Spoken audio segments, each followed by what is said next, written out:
Tennessee Explorers is made possible in part by a grant from the National Science Foundation. Making technology to lessen people's disabilities was something that I wanted to do. You try to make them operate faster, you try to make them operate better. That's my objective, at least in terms of making a better computer. What we're doing, in a way, is looking back in time to the very early universe. Human cyborgs, cosmic radiation, the Big Bang. Sound like the next Hollywood blockbuster? They're actually part of amazing discoveries happening right here in Tennessee. In the next half hour, we'll meet a physicist who studies violent subatomic collisions to answer enormous questions about the universe, and an electrical engineer who defends computers from inner and outer space invaders.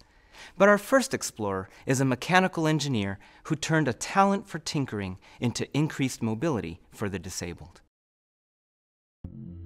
Coming over an overpass, I hit some ice and flipped my vehicle. I knew something was pretty serious had happened. I'd like to be able to get out of my vehicle or get out of my chair and be able to stand up against the fence and watch my son play ball. I would love to do that. I would love to do that. Brian Schaefer's dream may soon come true, thanks in part to this man. Michael Goldfarb has always had an exceptional ability to build things that can help others. He has dedicated his career to creating robotic devices that help the disabled lead a much more mobile life. But is it possible to make a wearable robotic skeleton or exoskeleton that can enable the paralyzed to walk again? According to his mother, Michael's journey of mechanical exploration started early. My mother bought a vacuum cleaner when I was about 2, and she was trying to read the instructions on how to assemble it, and while she was doing that, then I was assembling it. I was just always interested in the way things work and the way things were put together. My parents were very supportive, so they didn't necessarily direct me in a certain way, but they were very supportive, and they recognized that I liked doing those kinds of things. So whether it be Legos, erector sets, anything like that that was project-based, that was my favorite thing to do. A chance viewing of a TV program about robotics gave Michael the idea of combining his empathy for the disabled with his love of building. I remember the images of people working on what are now called myoelectric prostheses for upper extremities, and that was a laboratory setup, but I'm sure there was a computer the size of a washing machine that was running some things and a lot of instrumentation. That experience, I think, gave me an understanding of what is possible. Oh, there are people making robotic arms, and for me that was one of my first recognitions of the possibilities. Those possibilities helped the young inventor decide on a career path, and the support of another family member would allow Michael to experience his dream for the first time. My grandmother worked at the VA hospital in Atlanta. She was a volunteer there. She arranged for me to get a job in the prosthetic and orthotics lab there, which was a great experience. This is while I was in high school. That lab made artificial arms and legs for people, and so I learned the process. 20 years later, Michael would learn that his grandmother had created that position just for him. After high school, Michael's on-the-job training would be invaluable as he entered the mechanical engineering program at the University of Arizona. I actually started off majoring in mechanical and then electrical also, with a minor in anatomy and physiology, because I thought those were the types of things I needed to be able to do the things that I wanted to do. And it all kind of reaches back to that video that I saw with the arm, right, and the electrodes on it, and I kind of knew, that's electromechanical and physiological, and those are the things that I need to know about in order to do the kinds of things that I wanted to do. His senior project was designing and building a robotic arm. Fortunately, Michael and his lab partner were permitted to use a nearby machine shop on one condition. As long as we don't arrive before 6 p.m. and as long as we're gone by 6 a.m., then we could use it as much as we want. So that's basically what we did. We'd arrive at 7 p.m. and leave at about 5 a.m. for weeks, and that enabled us to make that arm.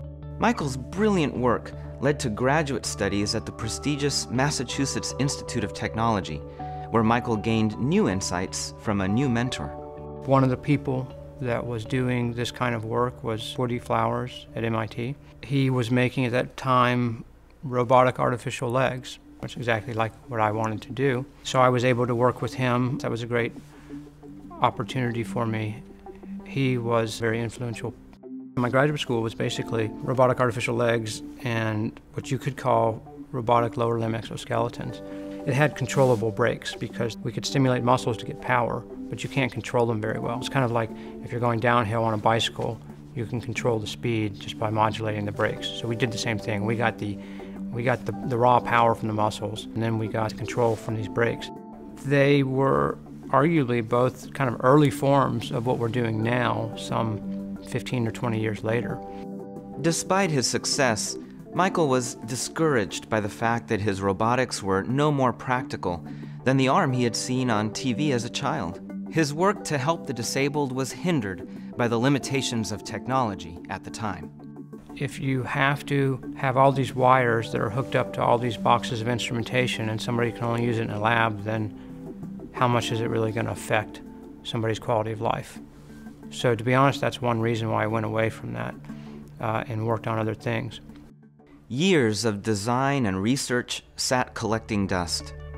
Then, with the new millennium came advances in microprocessors, freeing exoskeletons from their tethers, in turn increasing mobility for the disabled.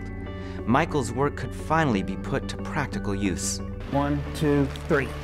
There we go. His team's Indigo exoskeleton is scheduled to debut next year.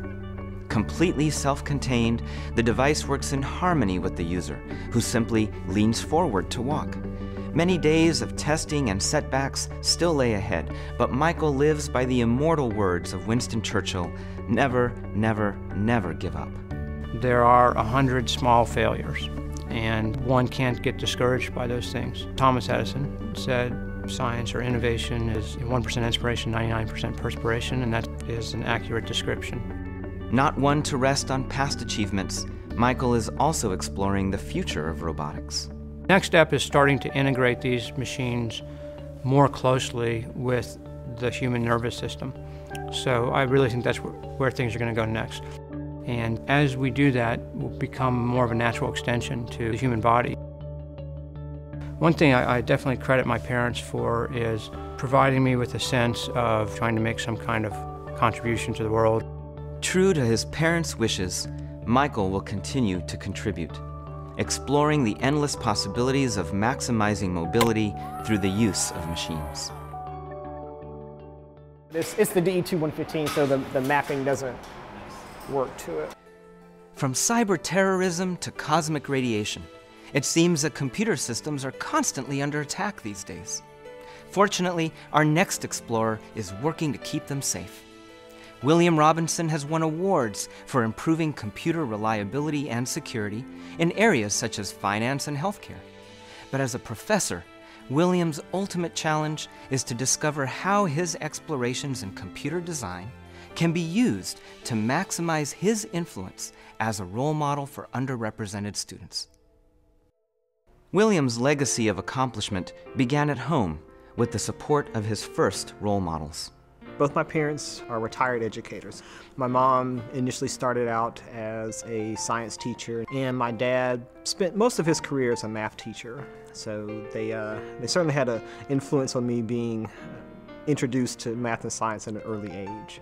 And I never had that, I guess, that fear that some kids would end up having since my parents were involved with those two subjects. They always emphasized education, and I think the expectation growing up was that I was going to college and I was going to at least graduate with a bachelor's degree. William's parents grew up during less certain times for African Americans. They faced additional challenges that their son, thankfully, would not. My mom graduated from the segregated high school at the time in my hometown. And ironically, she ended up being the principal of one of the school sites later on. So it's an interesting generational change in a short amount of time. The hardships his parents overcame helped instill in the brilliant young man the importance of education and helping others, and would help shape William's future. I was the first Black valedictorian of our high school. We didn't necessarily focus on it, but in terms of the significance, it was certainly mentioned to me that that was an important thing. And from a standpoint of being able to represent African Americans in a positive light, I do try to do that. I always liked computers. I always found it was intriguing. We had an Apple II, which I tried to write a quiz type program or do some graphics. Born with an irresistible desire to know how things worked, William loved to dismantle things, sometimes past the point of no return. You take it apart to a point where you're not sure if you can get it back together again.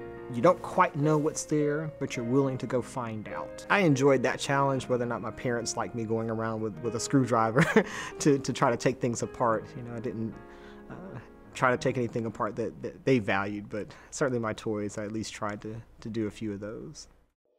That desire to find out would continue to inspire William, as would his family.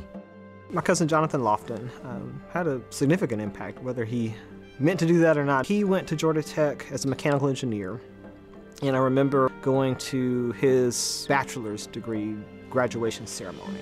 Somewhere in that graduation ceremony I said, I'm going to go to Georgia Tech and I'm going to be an engineer like my cousin Jonathan. That sort of stuck in my mind, at least in terms of being an engineer, finding out who was involved with engineering was always something I was considering. William followed the goal of an engineering degree to Florida A&M, where he received a full Life Gets Better scholarship, giving him the opportunity to work in the real world while attending school. The package included guaranteed internships, so that gave me a chance to do a little bit of the practical work of engineering. So I was in a good group of students, and it was a real good environment where a lot of us were coming in and challenging each other. William's instructors impressed him as well, leading him to consider becoming a professor for the first time. When I had an opportunity to be in classrooms with black professors who were teaching engineering, just that initial impression of being a faculty member, I thought that was just a key thing, just to open up that door that I never even knew was there. I took a class that was probably closer to what I do now at FAM. It was really more of a circuit design class where it was designing a basic computer. It at least taught me a little bit about what I wanted to do as far as my graduate research. I ended up selecting computer architecture as my graduate topics. After gaining his master's degree, William turned down job offers to work on his doctorate at Georgia Tech, where he met another inspiring educator. Scott Wills, he had a lot of energy. He was a great professor as far as computer architecture. He was very active and very involved with education, very involved with the research aspects, and left a great legacy. William became a part of that legacy, designing technology with Dr. Wills that would transform cell phones into the multimedia devices we use today, made possible by microprocessors, also known as integrated circuits. William's destiny would lie in the design of these modern marvels. Electrical pulses travel through the circuits along millions of switches called transistors, thousands of times smaller than the width of a human hair. Much too complicated and intricate to create by hand, the circuits are crafted with special electronic design automation, or EDA, software programs. I was probably a little bit ahead of the technology, but my advisor had a research group that looked at being able to do image processing in a really efficient manner. The thing that was stopping us, at least at that time, was the technology wasn't quite there as far as the feature sizes for integrated circuits. Now everybody has a smartphone that does way more than we were envisioning, but at least at that time we were trying to figure out how to get that done.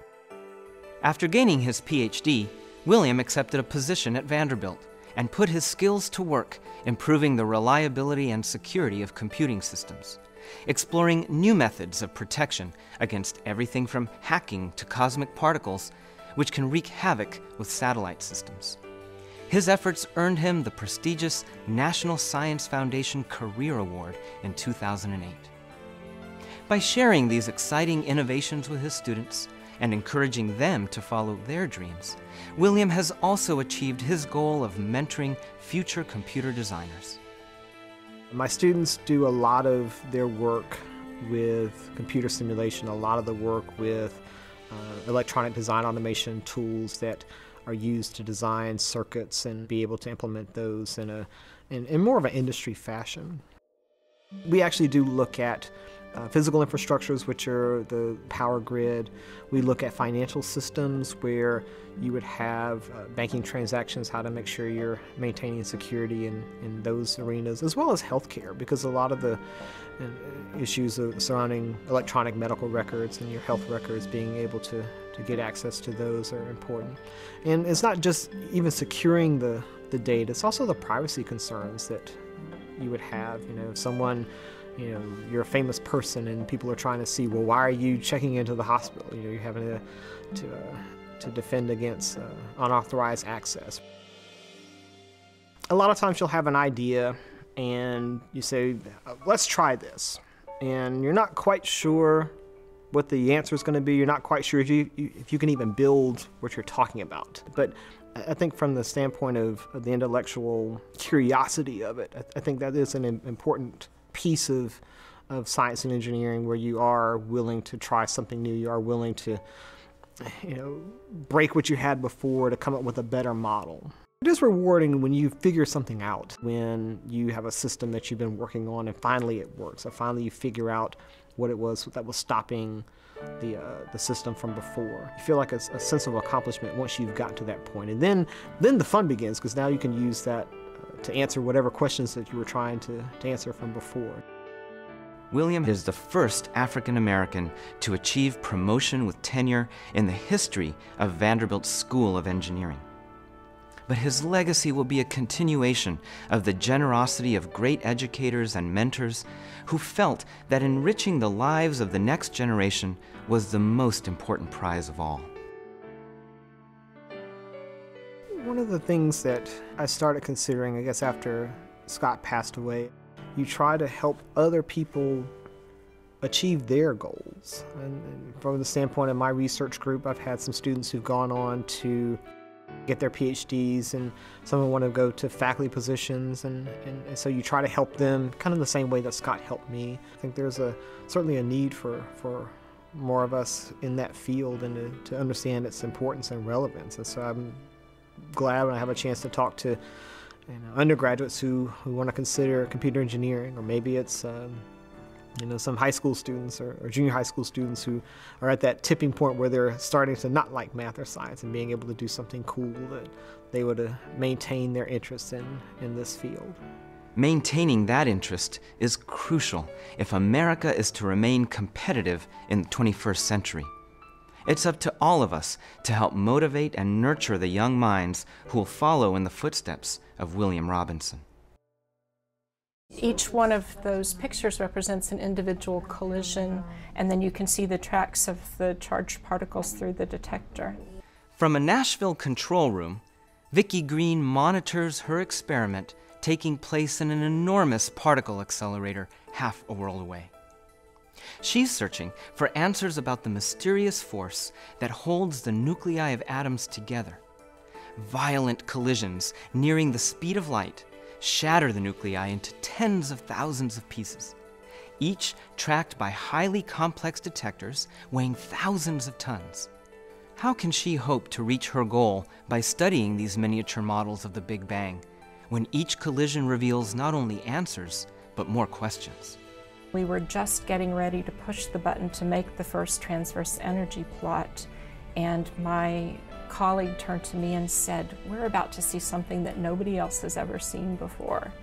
And then she pushed the button and we looked at the plot, and it looked just like what we expected, so it was a really exciting moment for us.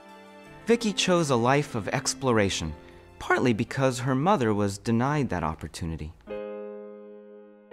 She had wanted to go to college, but her mother was a very strong-willed person who wanted her to go to live in Berlin with her. And my mother always felt this very keenly. She had been the valedictorian of her high school, and she had really wanted to go on. And so she really emphasized for me always that she wanted me to do something with my mind. I really always wanted to know how things worked. And I always felt keenly that the way to find out how things worked was to just take them apart. My mother had a drawer with watches in it.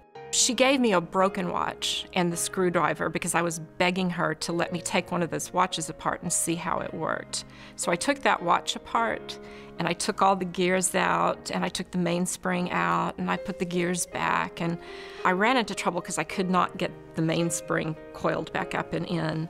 So I went back in the drawer and got one by one the rest of the watches and took them all apart, and of course destroyed all the watches because I couldn't get the mainsprings coiled back and into the watches and all the gears back in the right place. But I did learn a lot about how the watches came together. Vicki excelled at almost everything she tried, including dance. While in high school, her love of ballet would sidetrack her mother's wish. We had an excellent dance teacher, and so I was really pursuing that, and the opportunity arose to dance with the Knoxville Ballet and then to dance with the Oak Ridge Ballet.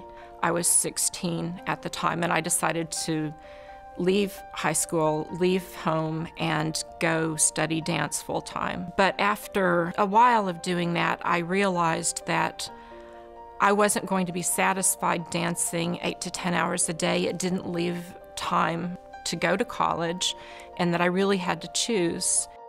She chose to major in psychology at the University of Tennessee, but like many other explorers, a star would guide Vicki to her true calling. I took an astronomy survey course. There was just one day in class when everything came together. The professor was talking about how atoms have a particular fingerprint, which is their spectrum. And every type of atom has a distinct series of different color lines. And the professor was explaining how you could look at the spectra from a star. And I immediately thought, oh, then you know exactly what the star is made of. And that all just clicked in one moment. And I thought, this is really what I want to do. This is the way I want to learn about things. And that was when I decided that I wanted to be a physicist. So it all came together. I ended up getting my bachelor's degrees in physics and math, and then going on to graduate school. Before leaving Knoxville, Vicki worked at the Oak Ridge National Lab, gaining experience with a simple ion accelerator that would prepare her for her future. My job was to operate and maintain this accelerator. It was a very simple accelerator of a type called a tandem Van de Graaff, which is about as basic as it gets. It's just the big version of one of those types that you see where you put your hand on it and your hair goes up. And that was really good experience because it was a fairly old machine, and it was sort of like the broken watch. You couldn't really make it worse. And I was a lot more successful at fixing the tandem than I was at ever getting the watches back together. Graduate studies at Yale would give Vicki access to more complex accelerators and a new field of study. One summer, I went to use the accelerator at Brookhaven National Lab on Long Island. But while I was there, I saw that they had built this long tunnel connecting that tandem Van de Graaff, which was built for nuclear physics, to another accelerator. And I learned about some new physics that was going to be done there. And as soon as I heard about that, that was what I wanted to do. Like the watches years earlier, that new physics would allow Vicki to once again take things apart to understand them. In enormous facilities with circular tunnels miles long, heavy ions like those found in gold or lead are pushed near the speed of light into high-energy collisions, shattering them into the most basic building blocks of matter. If you slam particles together that have been in an accelerator, you might start out with 400 particles and then end up with thousands of particles coming out. So you have to detect them and identify them, and then you have to figure out what does it all mean once you've made that measurement. Receiving her doctorate in 1992, Vicki returned to Tennessee 2 years later as the first female member of Vanderbilt's physics department. her mother's wish for Vicky to use her mind had been realized. I'm interested in studying things by pulling them apart. Particle physicists have got an understanding of the universe in terms of the smallest components, and inside the protons and neutrons, we now know there are smaller particles called quarks.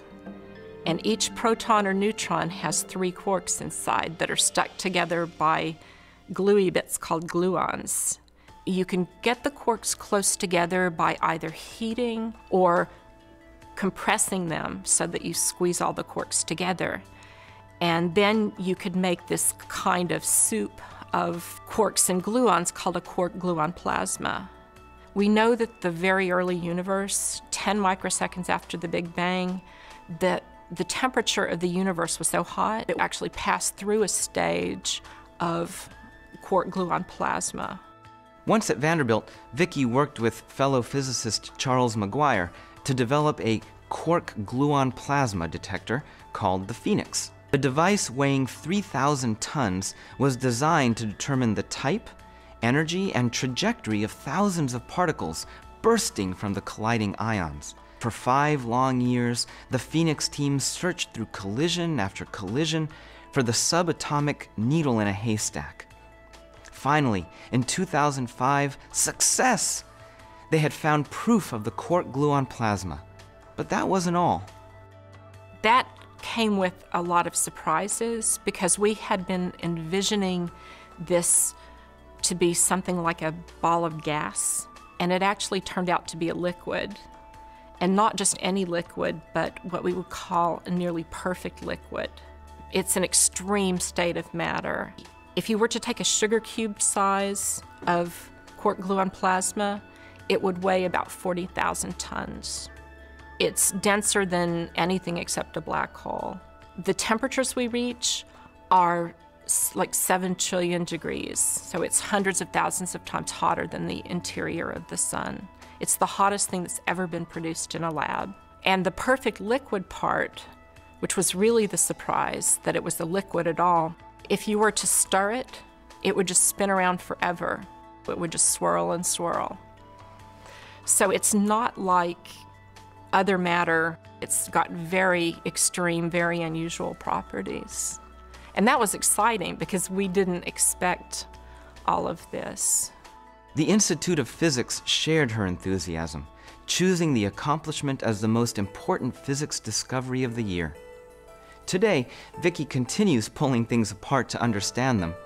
As part of a collaboration of more than 3,000 scientists around the world, she studies collisions taking place at the world's largest accelerator in Geneva, Switzerland. As former chair of the Committee on the Status of Women in Physics, Vicky also works tirelessly to encourage women to consider her career path. If we really want to continue to be competitive and to excel, especially in science and engineering, we have to include women, we have to include people who have not typically gone into these fields. I have hopes for the future. I have a 15-year-old daughter, and she's great at math. I do everything I can to encourage her, and she's really interested in that sort of study. The more we encourage future Vicky Greens, the brighter our future becomes. Well, there you have it. 3 very different explorers with 2 very important things in common. They never gave up on their dreams, and they never, never, never stopped exploring. Thanks for watching. An important part of my education, my ability to do what I do now, was in early childhood development. I really think the elementary school and middle school part of it is the time of a person's life where your brain is ripe for making certain connections and you are ripe for exploration.